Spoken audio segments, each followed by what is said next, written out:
and collaborating with the Santa Fe Community Educator Network in the distribution of over 20,000 pieces of educational and instructional materials, art activities, and supplies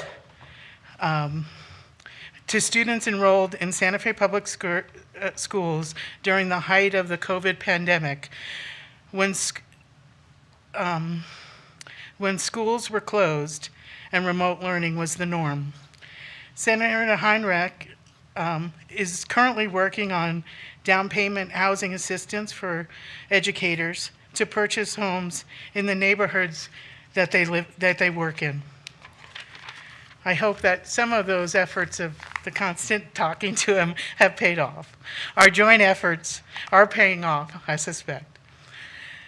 I was recognized nationally by NEA at the Representative Assembly in Orlando, Florida last summer with the Mary Hatwood Futrell Award for all the work to establish the Early Child Care Center for employees of Santa Fe Public Schools, children with the use of federal ESSER monies. This extraordinarily collaborative collaboration shines the light on the need for accessible and affordable childcare for working parents and women involved in public education. How lucky we are to be leading the way on this front. NEA Santa Fe and NEA New Mexico have had countless rallies, initiatives, surveys, and political actions, including a community art build that led to historic pay increases for educators in New Mexico, for increased health care cost coverage, 80-20 for employees making less than $50,000 a year. Many members have spoken at New Mexico legislative committees, most recently in opposition to the mandated increase of school days, providing other ways and ideas to increase student engagement and address student achievement. We stood in opposition with you and the PED when the PED insisted on that 180 rule, a violation of the intent of the current statute and local control. District and NEA MOUs around COVID vaccination and mask wearing mandates saved educators and students' lives, period. I have no regrets about these actions. Prioritizing educator health is in very unsettling times, and extending paid COVID leave beyond requirement states mandates was the right thing to do for our community, for our workers, for our educators, for our students. I want to thank Dr. Veronica Garcia and board member Sarah Bose specifically for being steadfast in their efforts to keep us safe, not backing down under extreme pressure to cave to these requirements that we held out. And to Superintendent Chavez for continuing to recognize that students and employees are still dealing with the fallout of a worldwide pandemic and addressing this fact with innovative programmings and just plain common sense in terms of COVID relief and for our employees. As president, I have tirelessly fought for collective bargaining and holding on to local control under the Public Employee Bargaining Act. Working together, we have built a strong contract. A collective bargaining agreement for workers and students is one of the best in the nation, in the state. Maybe in the nation, I don't really know. We'll have to check on that. Our joint efforts has led to considerable contract wins, too many to list, but I'll give you a few highlights. Higher percentage of district paid healthcare costs that benefit employees. New bargaining unit members brought into the fold. Our digital learning coaches, our cafeteria leads, our safety aides, our Adelante staff, our early child care center workers are all under a union, and I think that's a remarkable thing. We've had gains in bilingual educator stipends, for pre-K teachers, for EAs, for Spanish translator stipends for EAs and secretaries.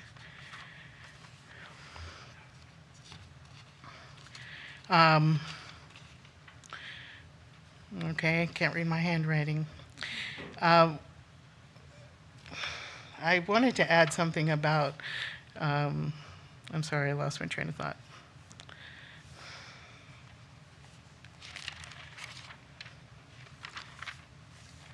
Well, I'll just add it now because I don't know what page you put it on. We've gotten rid of portables and undesirable working and student conditions in terms of classrooms. And we've built art rooms in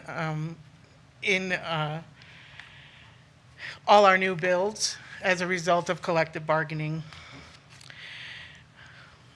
The local has established community outreach initiatives that include staff scholarships to pay for accredited classes that will lead to increased licensure or other professional certifications. We've also established a community outreach fund that helps to pay for some things in the classroom that are not always purchased by the district, but they're extras, up to $350, and we usually have 5 to 8 of those scholarships every year. The gravity of the times that we find ourselves in is alarming. Public education, the great equalizer, is in peril in our country. We need to safeguard against the dismantling of public education. And I need your help. We need to register to vote and fight for a foundation of democracy, which I believe strongly is public education. We need to continue to fight for our workers' rights. I have tried to do both of these things as the local president, as they are inextricably intertwined. I hope that my legacy as NEA Santa Fe president is thought of as both fierce and persistent. In solidarity, great things can happen, but constant vigilance is required. I wanted to introduce our president-elect, but I'm not sure that she's on her way. But our new president-elect is, for NEA Santa Fe, is a school nurse, Alana Cartier, and our vice president is Deb Anaya, who is a 4th grade teacher at Aspen Community School. That is my last union update. Thank you so much. May I add something? Please. Thank you, Board President Anderson and President Mayer. You will be missed. I will miss you. I think our partnership has really fostered a better workplace for our staff and a better learning environment for our students. And without your partnership, we wouldn't have been on this road to improvements, innovation, and you've named a lot of them. You've helped me grow as a superintendent. You and I have worked together a lot behind the scenes, so things do not escalate. And so I appreciate you. I appreciate that partnership, and you will be missed. And I want to thank you for everything that you have done for me over the past 3 years. Board Member Noble. Thank you very much. I don't know, having missed the beginning of that, Ms. Mayer, if you said how many years you've been president of NEA, but I guess I also want to throw in my congratulations and huge thanks. You've been an incredible thought partner, an educator to me as a school board member, and I hope that your successor knows how big a job it is and what there is to fill there, because your advocacy and honestly just tireless pursuit of making it better, looking at the big picture with incredible compassion for the people doing the work. Personally, I have found you to be incredible at staying fresh and innovative with ideas and solutions. And I even like it when you get mad, because it usually points to something important, even if, we haven't agreed on all of the minutia of all of it. I know how much you have done to make this district better for all of the educators who are employed here. And I don't know.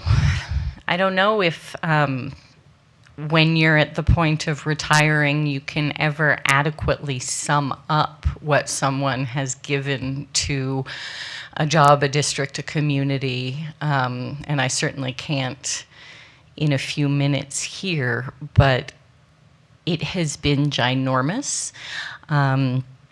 It has been a labor of love, and I am in awe of how fresh you have remained on every idea, every issue, and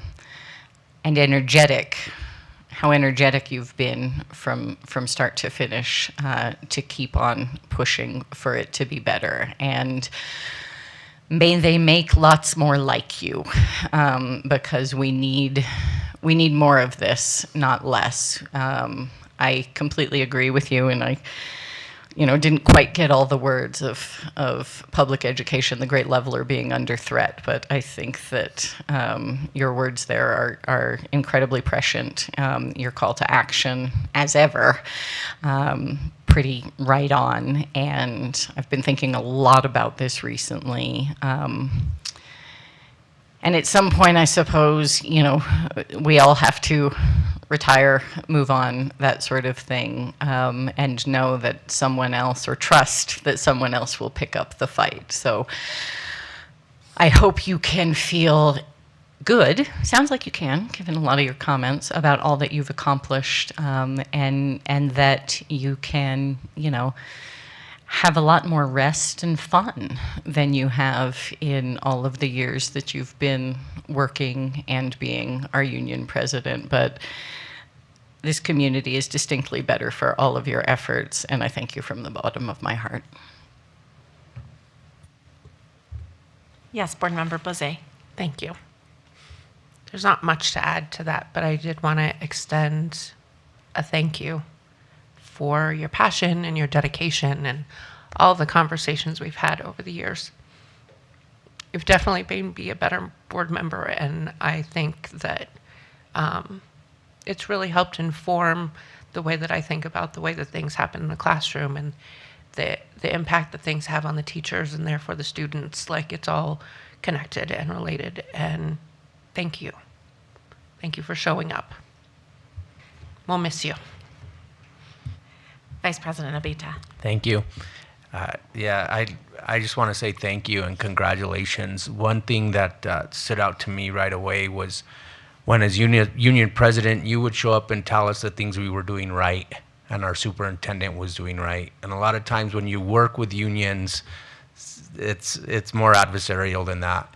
And your union president is usually telling you the things you're doing wrong and the problems they're having with management. And we never got that from you. It was always, if there was a disagreement, you were always straightforward as to why, and there'd be a solution that would be worked out between yourself and the superintendent. And as a board member, I really appreciate that you kept us from having to make a lot of those tough decisions. So I thank you for your leadership and congratulations. I'm not going to be left out. No, I'm just kidding. I think you said that you want to be known as fierce and persistent, and I think we can carve that in stone somewhere. Those are two things that I will absolutely remember about you. And I second what everyone else has said. I did just want to add, I think that we all agree that your leadership of NEA has been absolutely incredible, one of a kind, go down in history kind of leadership. So we really appreciate that. But I did also just want to add how impressed I am with you as an educator. I was able to spend just a little bit of time in your class when we went and did our visits last year, and seeing those young people make art, do printing in that way was just incredible. And I get to see snippets of it on Milagro's Facebook page. They're so good. And I just, to be an advocate and a policy wonk and a negotiator is one skill set, and being an educator, and particularly being an art educator, I think is another skill set, and you were able to integrate those both incredibly well. And so bravo to you. We're going to miss you, and thank you so much. That's why art education is so valuable. Yes, absolutely. Look who just showed up. Perfect. Yeah, exactly. All of our fine arts. Yeah, absolutely. Well, thank you so much. I feel like we should take like a moment before we move on in our agenda. All right, we will move to board announcements and follow-up. And I know that Vice President Abita has one. Yes, thank you. A couple of weeks ago, the public schools stepped up. The governor had issued a challenge to Santa Fe in particular, and how we can do a better job of cleaning our parks, picking up litter. And the Boys and Girls Clubs of Santa Fe and the public schools partnered up, attended several meetings at the governor's office to develop a strategy. And 4 parks, Swan Park, Violinda Mall Park, Salvador Perez, and Rego Park were cleaned up a couple of weeks ago by students from Santa Fe High, Capitol High, the Santa Fe Boys and Girls Club, and Echo and Mandela. And the governor was she invited the students to the mansion for dinner after that cleanup, and there she announced that she was going to not only thank the schools for participating, but her PAC is going to donate $1,000 to Santa Fe High School for one of their teams, $750 to, I believe it was Capital, for the work they did at Swan Park, and then $500 to the Boys and Girls Club, and $500 to the other Santa Fe High team for participating in that. And she wants to use this as a model for other schools throughout the state of New Mexico to do the same thing. And so she was very, very happy and grateful to the schools for participating. And thank you, Superintendent, for you and your staff stepping up, attending those meetings, and the turnout was just amazing by all of those students that we have. So thank you for that. Yeah, absolutely. And I do want to recognize Deputy Superintendent Christy Wagner. I did engage in those early ones and then got to delegate it. So she took the ball and ran from it. So I want to thank you for doing that and getting everybody out there. That's awesome. Yes, Board Member Bose. Thank you. I have a couple announcements from Amy Beal and El Dorado, and I just wanted to say I've spent a lot of time in the last few weeks in my kids' school at El Dorado, various end-of-the-year activities, and I have just been blown away at every event. The way the teachers are showing up, the passion and excitement, even at the end of the year. Kids are happy and engaged, and it's I'm the growth that they've made in the various things, whether it's field day or orchestra or band. So I'm ending the year on a lot of gratitude there for everything that's happening in our school buildings across the district. And so a couple special shout outs here at Amy Beal. These are the students that are going to the national competition for the National History Day. Mateo Torres, Aiden Martinez, and Zinnia Kilpatrick. They're doing they're on 2 different teams, and they'll be competing in Maryland in addition to the 2 teams from El Dorado that I mentioned at one of our last meetings. And there was a new club that was started at El Dorado this year, MESA, which is a STEM after-school club that they started. Some of the middle school teachers signed up to get that program started. And even though it was their very first year, they had teams place first place and second place in some mini competitions at the statewide competition. So shout out to Miss Markham and Miss West Paul, the teachers that took that on, as well as all of the middle school students that competed and did so well. Same thing with the middle school bands and orchestra. They all had orchestra had solo and ensemble a few weeks ago, and 50 of the 53 students that performed, 38 students received a superior rating, which is the highest rating possible. And those are 5th through 8th graders. And I listened to their concert last week, and they played one of the same songs that the high school Santa Fe High Orchestra played. And yeah, watch out, because that music department at Santa Fe High is going to be rocking in a few years. I mean, even more so.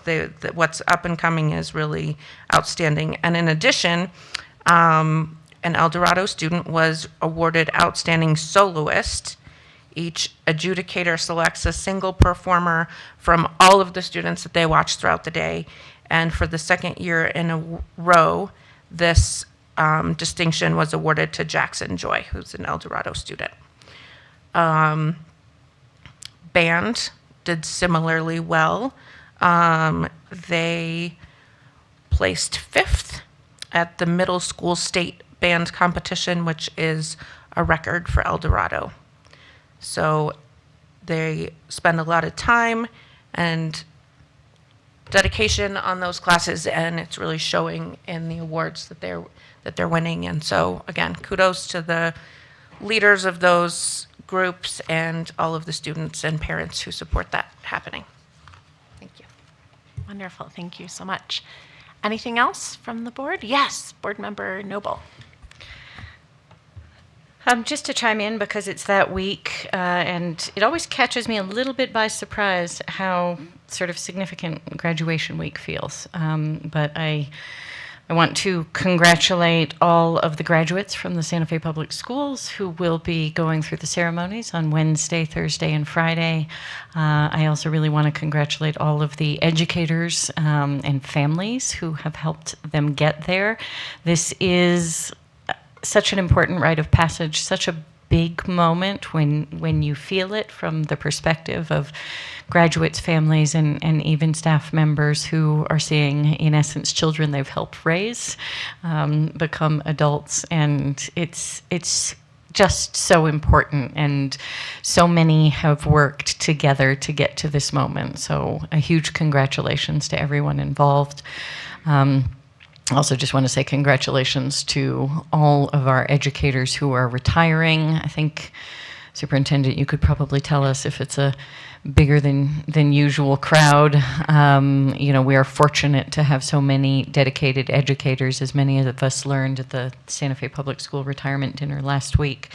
And like Ms. Mayer, this is a big earned thing. And so to anyone in the community the thousands who are listening, as Maureen Cashman used to say, please thank the families, the educators, the retirees, and everyone who is having a sort of life moment of crossing over to a different period. These are very significant times, and there's a lot of pride, emotion, sadness, all sorts of mixed feelings for many, but it is always worth marking and noting these rites of passage as human. So thanks to everyone, and congratulations. Wonderful. Thank you all so much. Excellent. So now we will move on to our superintendent announcements and follow-up. Superintendent? Thank you, Board President Anderson, members of the board. And to Board Member Noble's point, retiree numbers are up slightly, but resignations are down by about 50%. So it's pretty remarkable. I know we're early, but when we're comparing numbers between this point in time and the previous year, resignations are really down. So, again, we're starting to retain, and we do know when you have stable workforce, you have stable leadership in the classroom, at the sites, and at the district level, you'll start to see those gains. Just want to make note that there was revised, I'm not going to say new, revised school designations that have been published on NM Vistas. As you remember, when they first got published, I mentioned in a board meeting, I was skeptical with those designations and the variables that were being used. I can say I'm about 90% confident in their new methodologies and the data being used. I'm still questioning the use of attendance as a variable to determine designations, because not only every district, but almost every school takes attendance differently across the state. So until that's uniformed, I'll still be kind of on the edge of using that as a variable. Again, graduation rates for the previous school year should come out within the next week or two. We're seeing that data looking a lot better. Okay, so we're making progress there. I just can't go into the numbers at this point because it's embargoed, but making progress. We're tracking currently all the students who are trying to reach the finish line. We have those numbers changing hourly, not daily, but hourly. So students are still working towards meeting the requirements so they can walk the line and receive their high school diploma this cycle. If they do not, they still have the attempt for summer graduation. So there is a second chance if they don't make it across the line this week. And I know our friends in the audience from ATC are getting antsy because, you know, they're the first budget that we'll be hearing tonight. But just want to remind everybody, we do have graduation starting tomorrow. Eco, Desert Sage, followed by Mandela at the Convention Center. Thursday during the morning at Capitol High, and it'll be on events planning. Capitol High School graduates, and then we have ATC that evening at the Convention Center as well. And then that follows on Friday with Santa Fe High. And it's a wonderful new turf that the field has undergone, so it's going to be a nice venue for the Santa Fe High graduation. And that does conclude. I know there was a lot going on, but last week and this week are running together with all the evening events and budget and graduation, so I do apologize if I may have skipped over something, but that does conclude my updates for this evening. Wonderful. Thank you so much. Any questions for the superintendent? All right, let's move on to our action items. Action item A is our consent agenda. Is there anything anyone wants to pull off of the? Yes, Board Member Noble. I just have a couple questions. I don't need to pull anything off. Hi. On the budget adjustment requests, there's an increased budget bar from Ancorum St. Vincent. Superintendent, can you just say what that's for? Yeah, thank you, Board Member Noble. And you'll see the agenda item a little later under consent. It is proposal number 17. It goes along with that increase from Ancorum. So with the reimagining process, one of the areas that was identified as a weakness of ours, again, I do want to mention Cody and Ruth Williams do a great job of communicating, but this is more of a branding, a marketing that the Reimagining Committee identified as a need. So we worked with Ancorum. We were very lucky enough to receive a grant from Ancorum that is going to help us pay for the cost of it. So within the proposal, you will see we put it out for individuals to submit. There was a application process, a review, and then a small committee who reviewed. And at the end of the day, I'm trying to find my notes, it is going to be, let's see if I can find it. The award went to Carroll Strategies. And again, it's for marketing, branding, communication of our mid-level education that is going to come out of reimagining. A lot of different variables that go along with that, but we want to thank Ancorum for their partnership in this, because without them, I don't think that it would be possible, and this would be a way for us to really promote and celebrate what's going well in Santa Fe Public Schools and how to attract individuals back into the system. And I met with the music task force last night, and they said we would love to be part of that marketing and those small work groups. Thank you very much. I was wondering if that's what this was. Yep. And just to echo what the superintendent said, very grateful to Ancorum for this grant. It's something that has definitely risen to the top in the reimagining conversations and with the steering committee, which has been a lot of work. And frankly, the Santa Fe Public Schools has a great deal to communicate with families, just to keep the sort of wheels on the bus, so to speak. And it is incredibly difficult and not in the expertise of those who need to sort of keep the system running communication to do marketing of what our schools have to offer. And it's something that private schools can do very well sometimes and have big budgets for. So I'm so grateful that we can do this, can work on really unpacking some of the incredible opportunities that we have, particularly in our middle grades where we have the need to see this. And there's a great desire from the community to understand what is offered. And, you know, a surprising lack of knowledge we've learned through the Reimagining Steering Committee, even among our own system, even among our own people. So the fact that we have a foundation stepping in to help us do what the Santa Fe Public Schools is not set up to do and probably shouldn't even be spending a lot of money doing marketing and branding. So this is a great public-private partnership, and hopefully it will really help us dispel some of the incredibly persistent and inaccurate information out there about what's going on in our middle grades and help us really shift the perception, because there is so much that's positive, and there are so many things that are offered in our middle school staples, and maybe we'll even learn more about what we need to do through people's response to this work that can help continue to inform the reimagining work. Anyway, thank you, Superintendent, for this, and certainly thanks to Ancorum for this funding to do the marketing work. So my other question is about the contracts over $60,000. Maintenance service systems, almost $3 million, provide custodial services district-wide.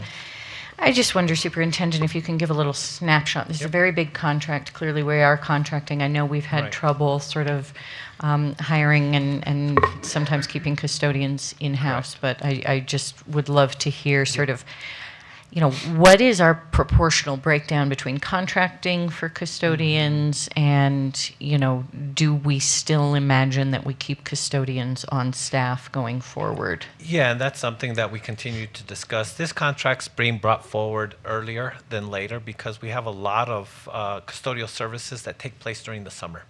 And so right now, just in-house, we're slightly above 20, if I remember off the top of my head. But we do utilize these employees from this contract to transition over to full-time employees.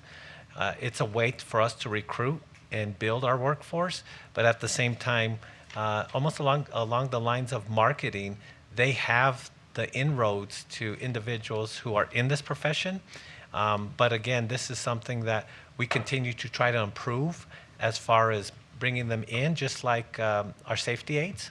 But again, this is a work in progress. This has been a contract in place for many, many years, but this is something that we're continuing to work on. And I know that was a concern of an employee that brought it to our attention through email at some point. But when we have individuals ready to come over, then we do make that transition. Thank you very much. And I also just wanted to note, I see, you know, we all see these details. They're available in our packets online, but the number of things being brought forward for facilities and maintenance and Mr. Romero and Deputy Superintendent Wagner are significant and shows how much work we need to do over the summer. So just appreciating that. It's great to see how we are continuing to maintain our schools and do this good work, and especially when there aren't as many folks in the schools. So thank you for... Well, we still have that discussion back and forth because of summer programming. Yes. Now it's that discussion. Which ones do we use and which ones do we renovate? Sure. So not easy. Anyway, and big thanks to the Facilities and Maintenance Department for all this work that's happening. That's all I have. Thank you, President Anderson. President Anderson, thank you. I just had a couple of questions also, and I guess The first one was about that branding contract. Am I understanding correctly that the grant that we received will cover the cost of this? You are correct. Which is why it says the cost implications pending negotiation. Yeah, okay. you are correct. Okay. And then the next one was on item number 8. Again, just the cost implications. Is that unknown because it's just an application that's gone out, and we'll find out later what the award is for? That's the elementary and Yeah, secondary education that title. is incoming money for bilingual education. Okay. Yep. And the last question was on item number 9, the out-of-country travel for Mandela. Is this something that happened in the past, or Yeah, yes, ma'am. Okay. Board member Bose, this is an annual. they go back and forth? Correct. Okay. That is covered by parents, fundraising. This is not covered by the district. This is solely covered by those participating in this trip. Cool. Those were my only questions. Wonderful. If there's something else, I just wanted to note that I'm excited to see the $1.4 million contract for architectural and engineering design services for Mandela. That's exciting to see that moving forward. And just a geeky note, I'm excited about this Strider bicycle donation. My kids rode Striders, these balance bikes that don't have pedals, that don't have training wheels, and they're really excellent for teaching kids how to eventually ride bikes. That's a very cool thing that's happening. So I'm excited to see our little ones on the river trail headed to Aspen on their little Strider bikes. Okay. So we'll move on to action item B, approval. need a Guys, thank you. We would get nothing done if it weren't for the rest of the board. Thank you all so much. Is there a motion to approve the consent agenda? I move approval. I'll Excellent. second. Excellent. All those in favor, please say aye. Aye. Any opposed? Right, I promise I won't do the rest of the meeting by consensus. We'll actually take votes. All right, moving on to item B, approval of the 2024-2025 Academy for Technology and Classics Charter School operating budget. Superintendent? Thank you, Board President Anderson. Making the introductions tonight is our Chief Financial Officer, Mr. Martinez. Yeah, good evening, Madam President, members of the board, Superintendent Chavez. I'll have Christine Garcia and Jason Morgan join me here shortly. But they're in the audience. They're here on behalf of ATC. Just in summary, ATC is submitting their budget for FY25 to you for approval. There are some notes on another document, Neil, if you can bring those up. But it talks about some of the guidelines that their budget follows. So the thoughts on the budget would be great.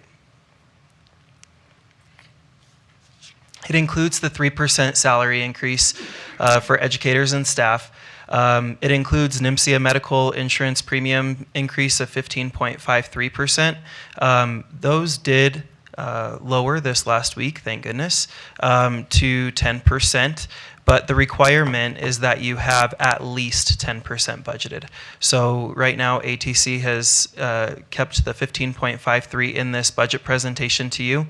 NIMSIA dental increase of 5%, vision of 3%, and the NIMSIA risk of 31.86. That also declined to 14.99%. So the requirement is that you have at least 14.99% budgeted. They kept theirs in there as well. We've discussed other needs and the ability to increase cash with some of that support coming back in. They did discuss that they would move some to instructional supplies and then the other to cash. So they would do that in the form of maintenance and transfer bars later on in the year. But if you all want to come up and join me real quick so we can go ahead and present your budget. Neil, if you'll go to the very last one, the expenditure detail report. They're submitting a budget of $6.8 million for approval. And what this is this is where the budget gets imported, uploaded, manual entry, whatever the LEA decides to do. But this is what the budget submission actually looks like. For ATC of a $6.8 million dollar budget, it's 6 pages long. So at the end of each fund, it gives a summary of what the fund total is. And it goes by function as well. So like function 1,000 is instruction, 2,000 is support. So it does that, but it breaks it out based on fund and function and object. The district has a much larger budget, so ours is about 600 pages long, which is why we don't submit this to you because, yeah. But anyway, so that's why we try and condense it. But this is what it looks like once the budget is actually approved and entered into OBMS and whatnot. So I'll go ahead and turn it over to Christine and Jason, and they can walk you through any questions you may have. I think the only thing, they have a 5% cash balance. So we did go through that. But the only other details of the budget were just the mandates being met in this budget from last year. But I'll go ahead and turn it over now. Madam President, Superintendent, and members of the board, my name is Christine Garcia. I'm the business manager at ATC. We have a revenue this year for operational of $4,462,359. And I don't know, do you want me to go through fund by fund? No. No? Unless anyone else would like that, no. And- No worries. Okay. Any questions? Does anyone have any questions about the ATC budget? I have one. It's just a clarifying question, just because I'm curious. What are the differences between estimated amounts and projected amounts? Estimated is what we have this fiscal year, and projected is for next fiscal year. That's very clear. Thank you very much. And we are fiscally solvent. We do have good audits. So. Excellent. That's fantastic. Any questions? Yes, Board Member Noble. If I'm looking at this correctly, I see that you have almost 31 FTEs. And what is the total sort of personnel cost? Personnel cost. Because it shows up in a few places. In operational, we have instruction, $3,484,000. In a $6 million budget. Right. And what's the total operational budget? Total operation was $4,186,000. Okay. So it's about 80%, 85%. It's about consistent. Thank you. Yeah, you're welcome. Any other questions? Is there a motion? I'll move for approval. Excellent. I'll second. Excellent. All those in favor, please say aye. Aye. Any opposed or otherwise? Okay, excellent. Now we move into our next action item. Congratulations. Thank you. Yeah, good work, guys. I hope that was fairly painless. And if I may, real quick, President Please. Anderson, that was a really good question about the estimated.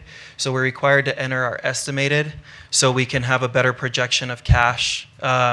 And that's what some of our slides go through is the cash rollover. And if we can better project it now, there will be less cash rollover once the audit's done. Of course, there's items that don't materialize, but that's why they have us enter the estimated so we can project cash and not have such substantial balances waiting until the audit is done because we need our money now. Yeah, absolutely. That makes total sense. Thank you for that. Thank you. All right, hang out up there.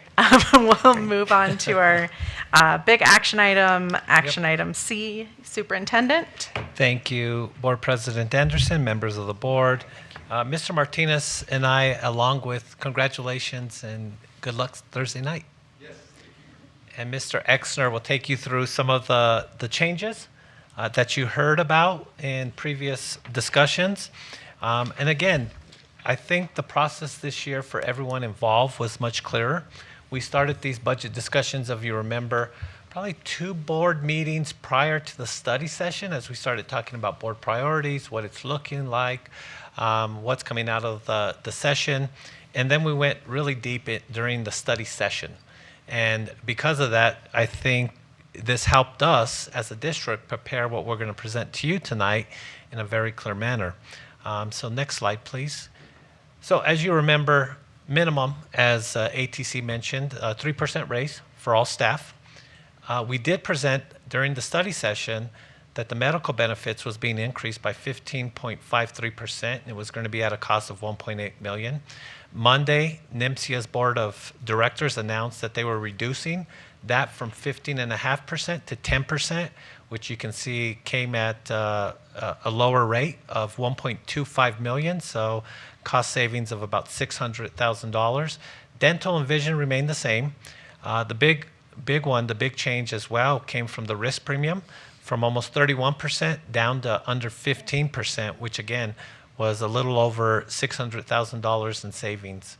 Again, mentioning NEA Santa Fe and the Federation for School Employees negotiations are still ongoing. And then just making note under board priorities, mental health, we still haven't, with our Office of Student Wellness, come on down to a exact number, but it's going to range between 40 and 80,000. Attendance at a cost, attendance coaches, attendance incentives. Again, if you remember, this is a priority of ours for 2 years running and now of the state, but attendance initiatives are not fully funded by the state. So it is at an expense of about $500,000.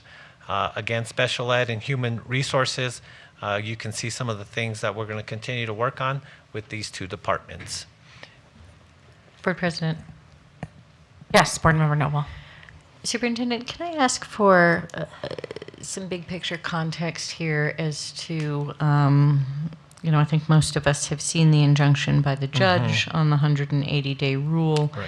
So as we go through the details, if you would let us know sort of what we're looking at, what we're prepared for in terms of, I appreciate that negotiations are ongoing and need to be, but how we sort of see this within the larger context of what you prepared, I think would be helpful. Perfect, absolutely. And going back to this, we are negotiating, but when the judge ruled, in favor, of the districts, the superintendents, and others, it really did put negotiations, or it turned it in a different direction.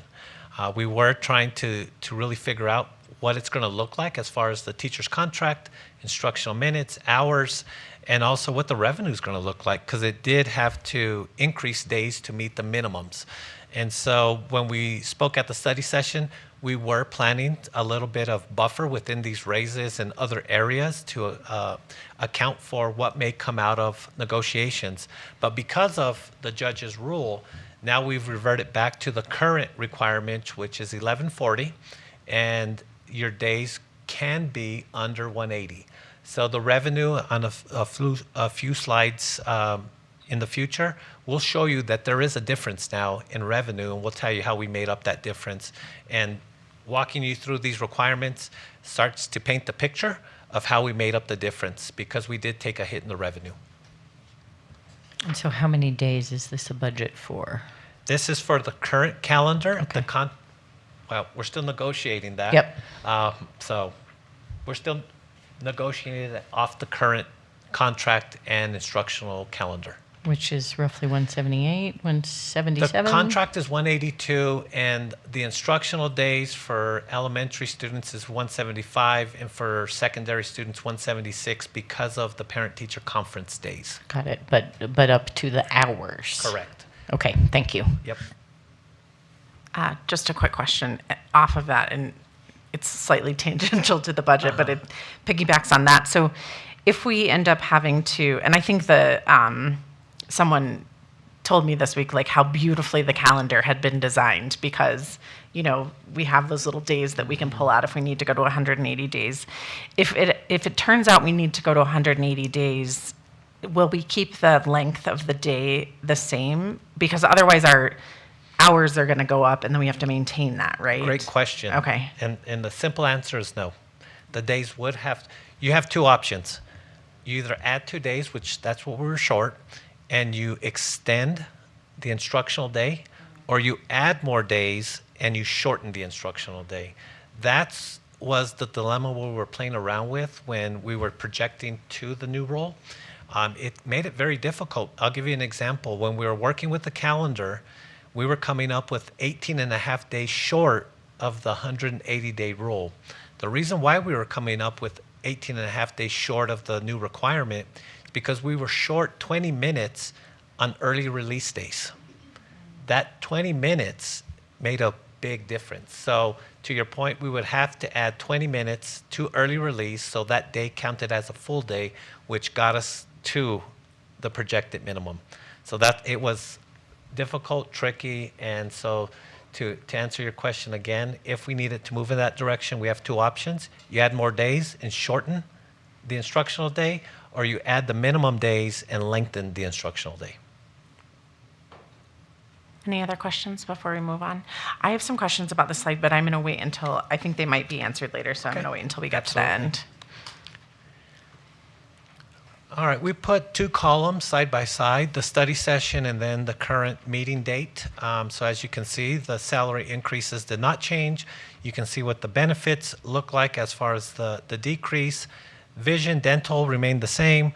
The risk premium reduced. And again, staff, which we presented, we talked to you guys which staff were in Medicaid and Title I that we were putting back into operational. And then ESSER still can be absorbed in this budget, but the impacts now come out to 7.4 million rather than 8.6.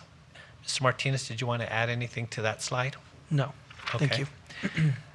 Go ahead and move on to the next slide. This is just the slide we presented during the study session. I want to walk you through a couple of changes. Unit value remains the same. It's 3.22%. Again, there is 1.8% out there that we are waiting to see when that adjustment will come. Hopefully it comes this summer, but usually it comes in February. Program units, because we were projecting to the new rule for K-12 plus, came out to 511 units for a total of 21,512. You multiply that out, you get 138.5, and then you reduce it by the renewable bonds for a total of 138.3. And this was what we presented at the study session. And trying to make that very clear because you will see some changes on the next slide. Oh, there we go. Current projections, unit value remained as is, but as you can see, the program units changed. Program units declined, and you may ask, it doesn't make sense if you minus out the 755 or the 511 K-12 plus units. Well, we found an error with our 910B5, so what we had to do is you reduced out or subtracted out the K-12 plus units, but we found an increase of our ancillary FTE units of 195 units. So now our 910B5 reads, unit value remains the same, program units just under 21,000. Program costs reduced from 138.5 to just under 135. We still subtract the renewable bonds for a grand total of 134.6, and that is a difference if you compare the two from 138.3. So again, we'll walk you through how we made up the difference. We kind of started to frame the picture. The benefits and the risk premium, that was $1.2 million off the top, and we'll show you where we came up with the rest.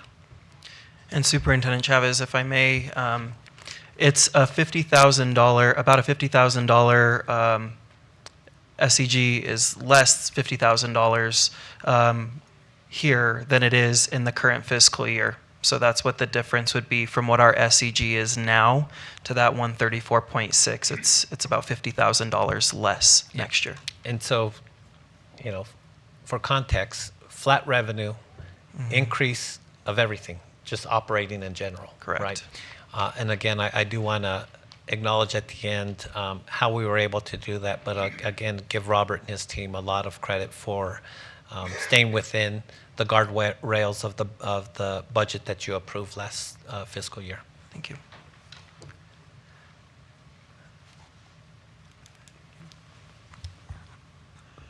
Madam President, members of the board, Superintendent Chavez, good evening. I'm back to share some information on insurance premiums, and I come with some good news tonight. You already got a sneak preview of the fact that medical premiums are going down from 15.53% down to a 10% increase, so it's a decrease in the increase, and that's good news for us. I'll go through the first two slides rather quickly because there are no changes. Just to review, vision insurance premiums are going up 3%. the premiums themselves are very low cost to employees into the district. So even that 3%, the max out of pocket over the course of a year is $1.32 on the highest program. That comes to less than 6 cents per pay period. On the next slide, you'll see the dental premiums, a 5% increase, so significantly higher than 3%, but again, only 5%. And the dental premiums themselves are not nearly as costly as the medical premiums. The highest out-of-pocket cost here would be $13.34 over the course of a year. Divided by 24 paychecks, it's 56 cents per pay period. Very minimal. So going to the next slide, I'd like to spend a little bit more time here. Medical premiums are increasing 10%, we learned yesterday, so we've ran some new numbers quickly. What you see on the slide here are basically 3 charts stacked up on top of each other. The top one representing figures for employees who make less than $50,000 a year, the one in the middle for employees who make $50,000 or more, and the one on the bottom showing some random employee salaries and what a 3% annual increase would mean to those employees. Now again, negotiations are still underway, but that seems to be where things are heading right now. So to take a look at that bottom chart, you'll see that an educational assistant with a high school diploma and 5 years experience is going to be earning a salary of $25,250. Their 3% increase will be $758 for the year. And then you could follow that chart down to see how that plays out for the other job titles that are there. So now I'd like to take you to the top chart on the page for the employees making under $50,000 for the year. And without repeating things that I shared with you on May 2nd, the green cells are the important ones here. Based on which program the employee selected, that is their annual out-of-pocket increase in cost.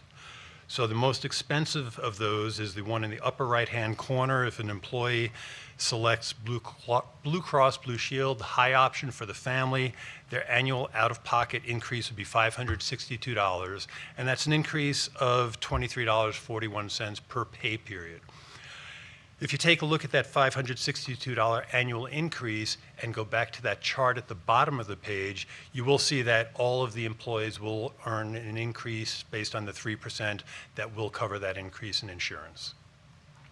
So that chart again is for employees who make under $50,000 a year, and that's with the district picking up 80% of the cost, the employee paying 20%. The chart in the middle, in a very similar fashion, shows the same calculations based on a 74% district pickup on the premiums and 26 cents on the employees. The most expensive would be the blue cell in the top right.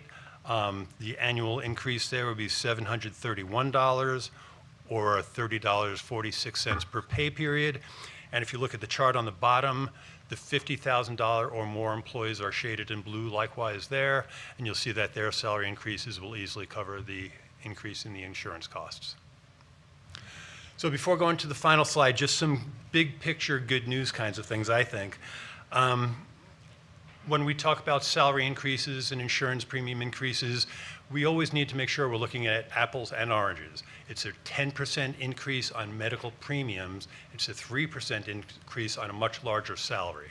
So it's not correct to say insurance is going up 10%, my salary is going up 3%, I'm losing 7%. That's not true at all. The 3% increase in all cases will cover the increase in medical premiums. Another thing is that this reduction from 15.53% down to 10% for medical premiums is actually a reduction of 35%. So we're very happy. We're very happy yesterday to get that news from NMCA. And finally, working SFPS with the way the board has supported picking up the insurance premiums for employees of different salary ranges. That Blue Cross Blue Shield family high option plan is expensive. With the increase next year, the annual premium for that is a little bit over $30,000, almost $31,000. But of that $31,000, rounding off, for the employees making over $50,000, the district is picking up almost $23,000 of that. So if you think about that on top of the employees' salaries, it really is a great benefit for working in SFPS.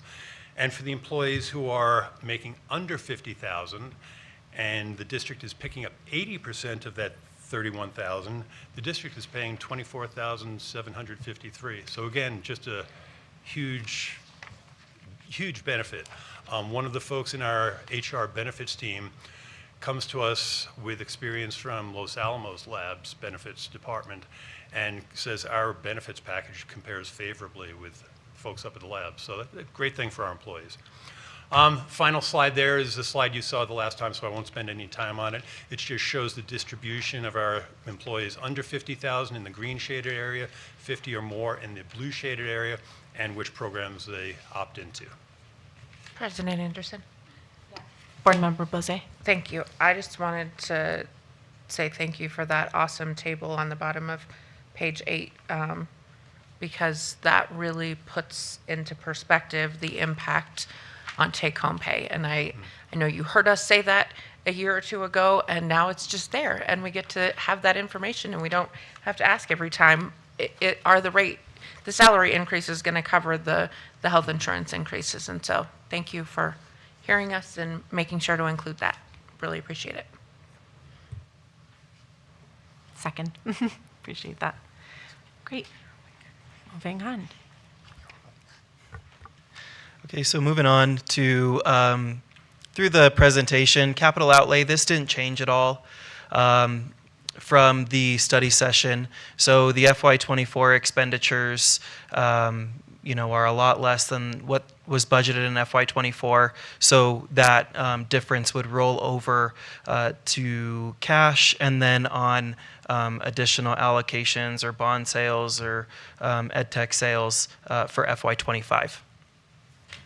And I just want to add, Mr. Martinez, the only thing that really changed from the study session was our operational budget. And so when I was asked by staff members what's changed, we really say 3/4 of it was pretty static. It was really just that operational budget, what we were receiving from the state that we were playing around with. So here is just the pie charts for capital outlay funds. I'll go ahead and move through these. Nothing changed on them. Debt service, also nothing changed on debt service. It's what we use to pay our principal and our interest. So this is the pie chart for current operating budget, which also did not change from the study session. We have a $460 million operating budget for the current fiscal year. Our operational is $143.8 million, and then we have other sources such as activity, ad valorem, our grants, transportation, capital outlay, student nutrition, and our debt service, which is comprised of the operating budget. Moving to the next slide is the FY25 operating budget. I'm tried to move this to where we could see all these numbers and the colors. But regardless, the operational budget for next year is looking is $153 million. Student nutrition is $5.2 million. Capital outlay, as I mentioned, it did not change from last time, so it's $127.3 million. Ad valorem also did not change. Our activity did not change. Debt service did not change, but we did receive our transportation allocation, and it's $4.276 million. So we did see an increase from the current fiscal year's transportation allocation, almost in the amount of $800,000. Correct. So that will be really, really helpful to the department and to budgeting properly for the transportation department. And then we have our state, local, and our federal grants.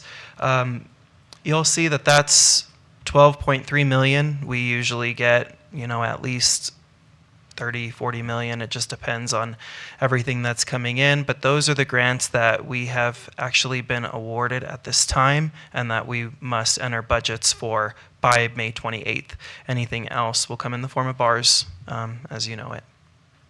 So the total operating budget for FY25 currently that we're asking for approval tonight is $428.5 million. Moving to the operational budget roll-up comparison, this is really condensed as to what you saw for ATC, but we have 3 columns here. One represents what is current for FY24, the FY25 study session, and then the FY25 budget. There's some slight differences in the FY25 budget column, which is what we're asking for approval tonight. You'll see the total operational fund is $153 million. Some of the differences are Our instructional materials allocation, it decreased this year. So that's what the decrease is in the instruction side. Other than that, there were some slight decreases throughout the fund, but leaving a cash balance of $7.8 million, which is about 5.1% for FY25. And if I can add, Mr. Martinez, so we talked about the reduction in medical benefits, reduction in the risk premium, and then here shows you again where we made a slight adjustment, staying still within board policy and state regulations, but budgeting 7.8 to be at 5.1% rather than the 6% we projected. And then as we went through and started to unencumber contracts, starting to sweep vacancy positions, is where we made up the remaining about $400,000 to $500,000, because we did see about 3.6 in reduction by not moving forward. And also at the study session, just the medical, everything was a lot higher from the previous requirements. So when we were able to back those off, those are what the differences are between the two. If I can just add, that's why we were pointing out how important it was not to touch our cash. If you see, at one point we're projecting 9.4, we're going to, present to you guys tonight 7.8. But if we were still in the same practice as we had been before, we'd have to take 7.8 off the top of our SEG, making it a grand total of almost a little over $11.4 million, a deficit. So we're in the black, and we're projected to be balanced, and it looks favorable. I have been toying around with the 910B5. If there is an increase of $200 to the unit value alone, that would be an additional $4 to $5 million in revenue. If they were generous enough to increase it by 500, that would be $11 million more in revenue. Okay, and then moving on to the operating budget roll-up. This includes what we have for our grants and for operational, ad valorem, capital outlay, debt service, but the FY25 budget column totals the 428.5 that you saw in the previous slide. So as we have grants that come in or carryover that is awarded, this budget will continue to grow. As you know, we're currently at $460 million. So ESSER is going away in September of next year. So, that is a large grant, but we're hopeful that some initiatives could potentially be funded in the future for, what ESSER did for the district. And if I can just add real quick, I've been on calls with other superintendents. They're seeing a big deficit. We are very fortunate because we do not have to cut any positions. There's no reduction in force. There's no reduction in benefits or salaries. And that is how some of the other districts are making up the deficit that they currently face.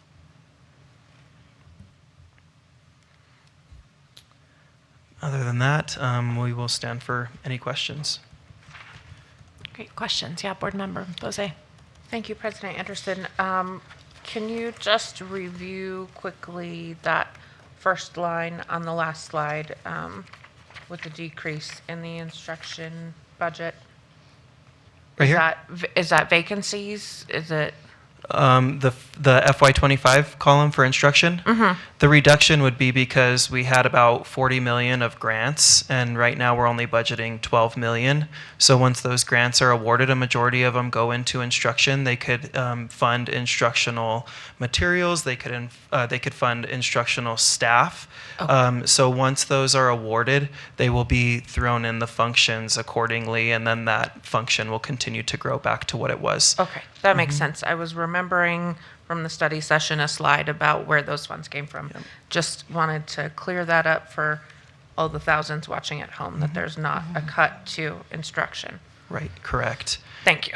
And 82% of our operational budget is in salaries and benefits next year. So we stayed within our window of what we were this year. Other questions? Yeah, board member Noble.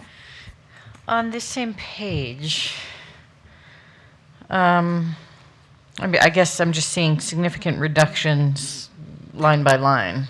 And my question is, Superintendent,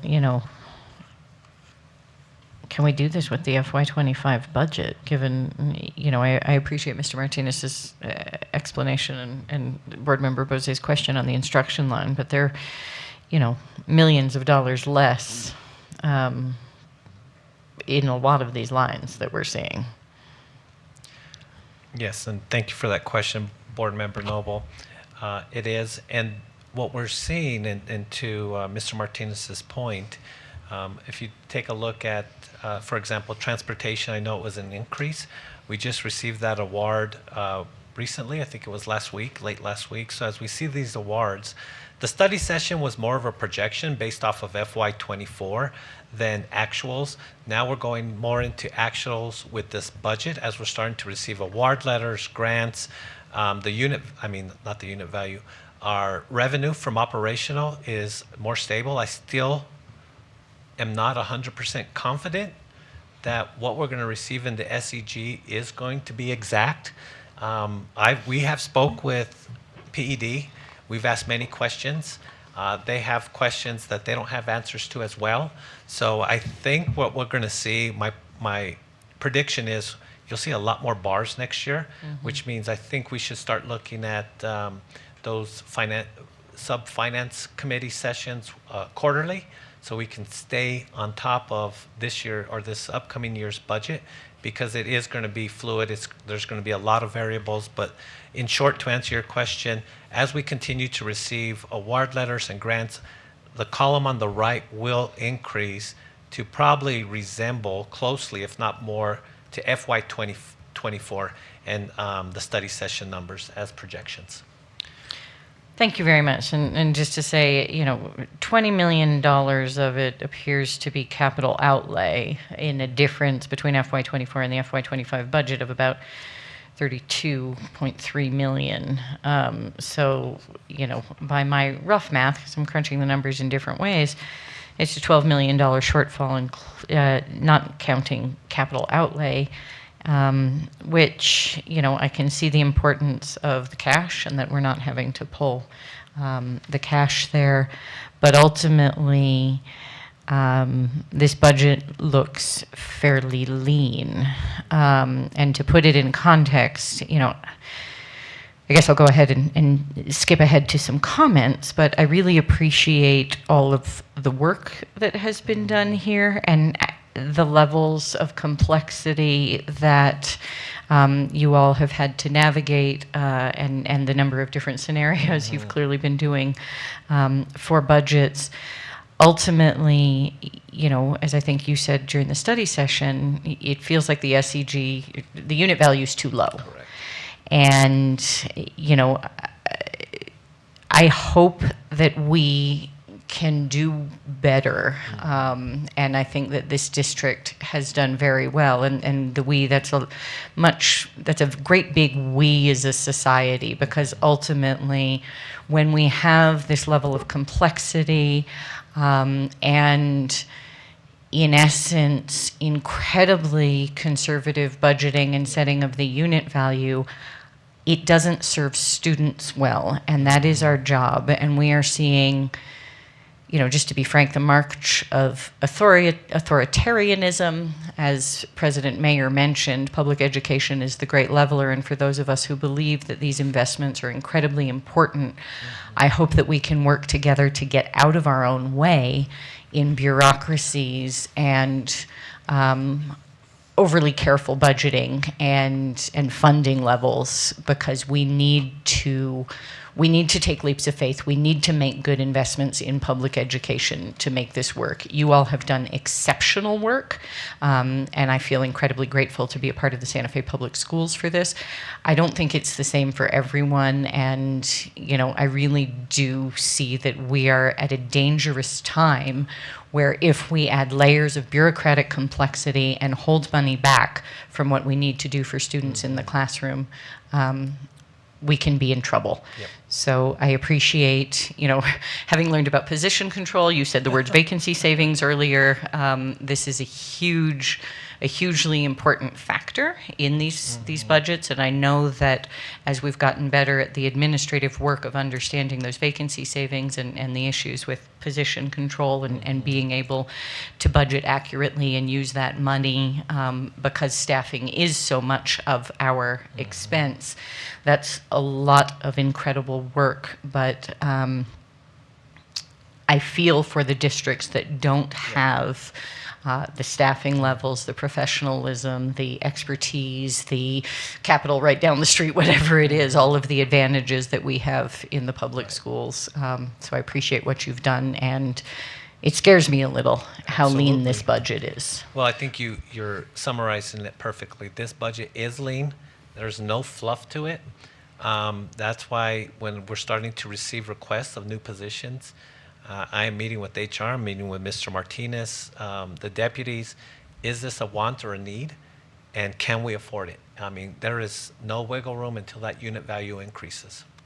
Board Member Noble, if I may, on two of the comments, there's about $24 million difference between the FY25 study session and the FY25 budget column. A lot of the carryover comes between June 1st and June 30th. So those carryover awards are awarded before the fiscal year begins. We know which awards we're receiving. As in the study session, you'll see it was already a reduction because we reduced ESSER, Family Income Index. So we took out what we already knew we were not getting. We know what we're not getting. Unfortunately, I can't bring that to you for approval yet until those have been allocated to the district. But the PED does open the budget module back up during the month of June for the district to enter the budgets that the carryover awards or the new awards have not yet been awarded to the district. And we'll bring those in the form of a bar, and then we'll enter them on that side as well. So before July 1, our already operating budget for FY25 will increase. And then when we look at capital outlay, there was such a large amount of cash back then because we did larger bond sales and we didn't have projects in activity. So we had cash rolling from year to year, which was building it up, which we ultimately had to move some of those projects anyways because you can only have that money on hand for so long. But that's the reason that it's decreased. Ultimately, Go Bond is our largest capital outlay fund, so dependent on how much we're selling and how quickly projects are shovel ready and hitting the ground after the A&E phase, then that money starts to go very quickly. But those are just the comments. But totally agree with everything you said. We created several different scenarios based on whatever direction we were going to go because we weren't sure, but we had to have plans all around to get this budget balanced and to continue the district in the right direction. We've had a really stable budget in FY24, and that's why we were able to do the things that we're doing with FY25. And so. Thank you very much for that context. I really appreciate that. And it sounds like, in summary, and I do understand the capital outlay, which is part of the reason I was stripping it out, but it also sounds like you're saying it's not quite as bad as the $12 million math that I was doing and what I see because of what will carry forward. Correct. Thank you very much. I appreciate that. Okay, I have anyone else before? Okay, I'm going to jump in just with a few comments and questions, and I'm going to echo that having an austere budget in a record revenue year seems a little incongruous and disheartening. It's not your fault. I'm like saying this to you, but like this has I'll take nothing. it. I'll take it. Yeah. And I'm really glad that we did budget, or we did, have such a healthy cash balance, but we shouldn't have to dig into our cash balance to simply maintain the same sort of funding that we've had in the past. And in fact, I'm remembering last year when we were discussing the constitutional amendment regarding early childhood education and public education funding, and the Albuquerque Journal wrote an op-ed against the funding, and one of their arguments was that school districts shouldn't, because we were already carrying cash balances, that we didn't need more funding. And I just want to be clear that carrying a healthy cash balance doesn't mean we're rolling in it. President Anderson, I'll yes. agree. They must have never done payroll or AP vouchers. Yeah, I'm gonna go out on a limb and say yes. Yeah, and so I just, sometimes this microphone serves as like a bully pulpit. So I just wanted to get that out of there. And then I just wanted to further clarify, because I think I understand, but I want to just make sure that I understand.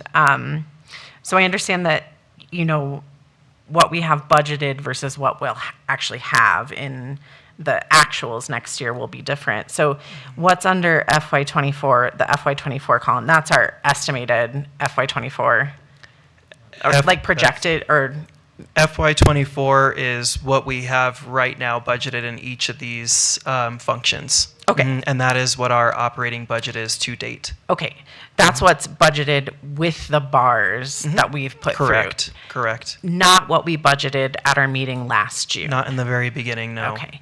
Do you know, I'm not going to make you dig into like last year's budget, but like just, and I don't know if you have it off the top of your head, you can tell me no. But like about like I can what the look. difference is between what we budgeted and what we're ending up with bars. I believe last year's was 419 million, but I'd have to check. But Okay. I mean, I'm I was- pretty sure that's what I it was going to was. say 420. Okay. So then that's my next clarifying question. I'm just trying to become a school finance expert as we go through this. How do we know? So I know, like with grants, obviously we know where that money is going. Like if we get a federal grant, like Johnson O'Malley or whatever it is, like we know that like maybe that money is going to Native American Student Services or wherever it's going. When we get, for example, like the 1% that the state is holding on to right now, Oh, the unit 1.8%. Oh. How do we know where to put that? I know it comes through bars, but like how do we know which funds it goes into? You're talking about the unit value increase? Yeah, exactly. So Sorry. there's tons of variables that happen whenever that takes place. First of all, it's in the CBA that it has to be a union negotiated item for new revenue. So it depends what happens during those negotiations, and then whatever is remaining, if any. In the past, it's always gone to cash. I will tell you, I'll be honest with you, that in previous years, this district has always depended on the unit value increase in February to get through the year. And you're not supposed to do that. And last year's budget, we did not build it that way. We've tried to stop the bleeding for a long time. And for FY24, we did that. And because of that, you saw that the FY24 unit value did not change at all. And if the district would have depended on that revenue, we would have been in an even deeper hole and not had been able to come up with the solution to fund the differences between SEG and other revenue sources. So there's things that come into play with new revenue.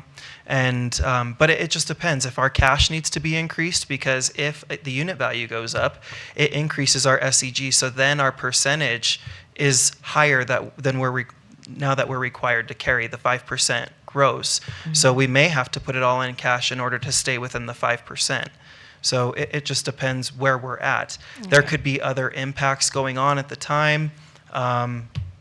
Previous years, we had a 0.25% salary increase at the end of the year. Okay. You never know. Right. And other variables such as staffing patterns change.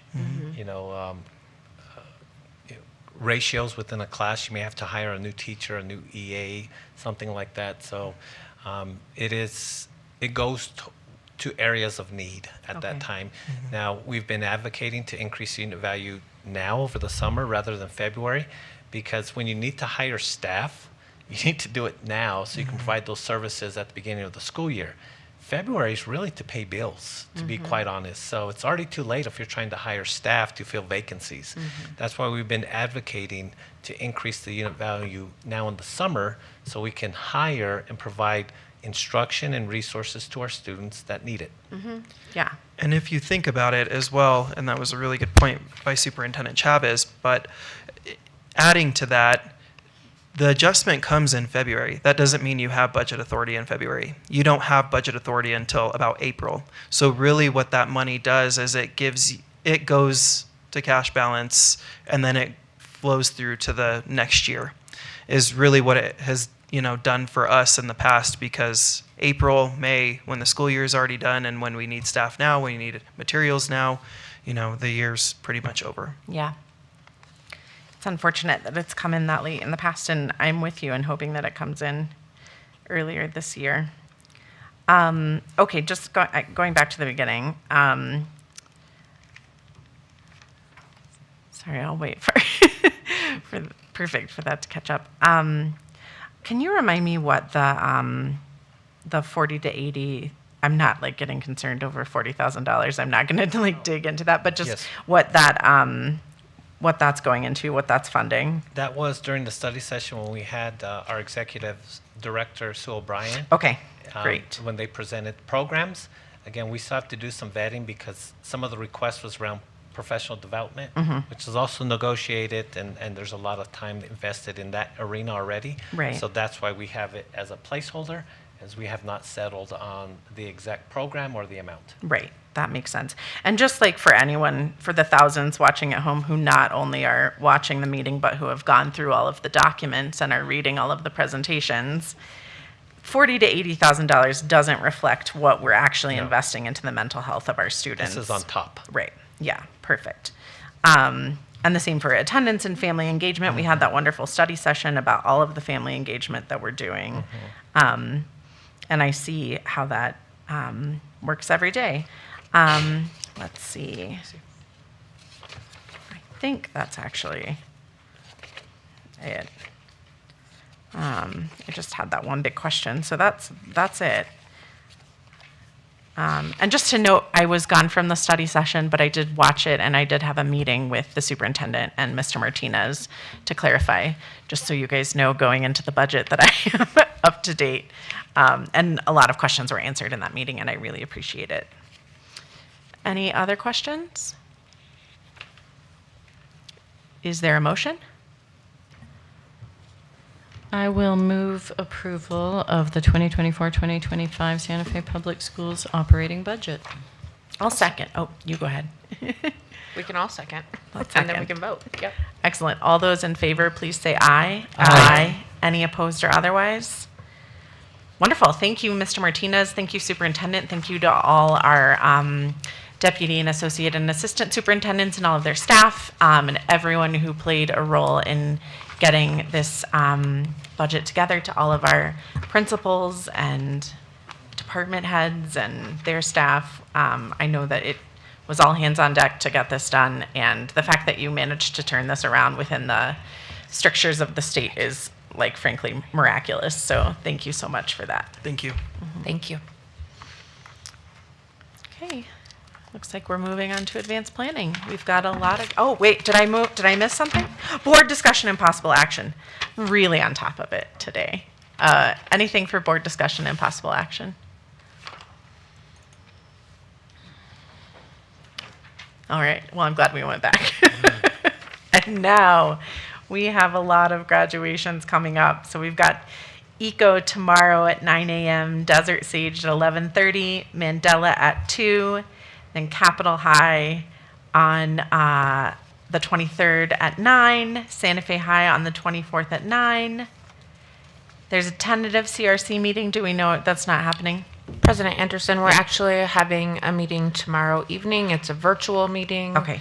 We had an action item that we needed to take last week, but we're unable to make a quorum, so we're going to try again tomorrow night. If you guys want to touch base with your representatives on the CRC, we could really use folks to show up. We have a reallocation to discuss for the Mandela project. It's very Okay. important. Great. Thank you. I think we can all commit to that. Excellent. Anything else on advanced planning? I did just want to also mention, if we have the board meeting on 6/13, I will not be in attendance. I'm out of town that week. Okay, that's good to know. I'll make a note. Okay. Anything else for the good of the order? All right, I will adjourn our meeting. Thank you all.